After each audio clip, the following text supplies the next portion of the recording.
கௌரிமா, ம்? என்ன இது? என்ன பெட்டி? சாமிக்கு பூஜை பண்றதுக்கு பதிலா இந்த பெட்டிக்கு பூஜை பண்ணிட்டு இருக்கீங்க, சாமி மாதிரி. சாமி மாதிரி இல்லைன்னு சாமியை தானே என் மனசுக்கு படுது. அம்மா புரியலம்மா, என்ன சொல்றீங்கன்னு எனக்கு புரியல. நேத்து நீ துர்கா ஃபோன் பண்ணுச்சுன்னு என்கிட்ட வந்து கொடுத்தல்ல, ஆமா, அப்ப துர்கா என்ன சொல்லுச்சு தெரியுமா? என்ன சொல்லுச்சு? நான் சொல்றபடி செய்.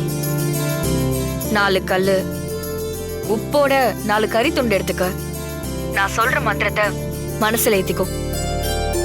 அப்படியே 4 எலுமிச்சை பழத்தையும் எடுத்துக்கோ. அதெல்லாம் எதுக்கு துர்கா?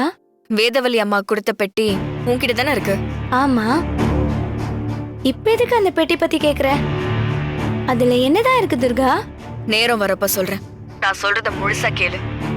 காரணம் இல்லாம காரியம் இல்ல, காரியம் இல்லாம காரணமும் இல்ல. இன்னைக்கு ராத்திரி தூங்க போறதுக்கு முன்னாடி இப்ப நான் சொன்ன எல்லாத்தையும் அந்த பெட்டி இருக்கிற அறையில 4 மூலையிலயும் வச்சு நான் சொல்ற மந்திரத்தையும் சொல்லிடு. சரி துர்கா, அது என்ன மந்திரம்? சொல்றேன், நல்லா கேட்டுக்கோ. ஓம் ஸ்ரீ தனவஞ்சய அயவஞ்சய அயவசீகரி ஸ்ரீ சம்ராசம மேரு பீட கனக துர்கா தெய்வ நமோ நமஹ.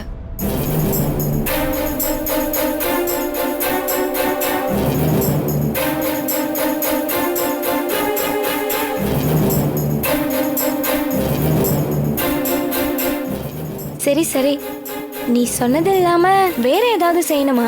இப்ப நீ புரிஞ்சுக்கிட்ட பாத்தியா? அதுதான் முக்கியம். ஏன் எதுக்குன்னெல்லாம் கேள்வி கேட்காம பயபக்தியோட செய். நம்ம மாசாணி அம்மனுக்காக நீ இதை செய், சரியா? ம், சரி, நான் வச்சிடுறேன். பெட்டியில விஷயம் இருக்கிறத விட 2 பேர்ல ஒருத்தர் கேள்வி கேட்கறது, ஒருத்தர் பதில் சொல்றதுக்கு பதிலா கேள்வியே இந்த பதிலாக்கிட்டு பேசுனீங்களே, எனக்கு அது மட்டும்தாம்மா புரிஞ்சுது. இதுக்கு மேல எனக்கு எதுவுமே தெரிய வேணாம்.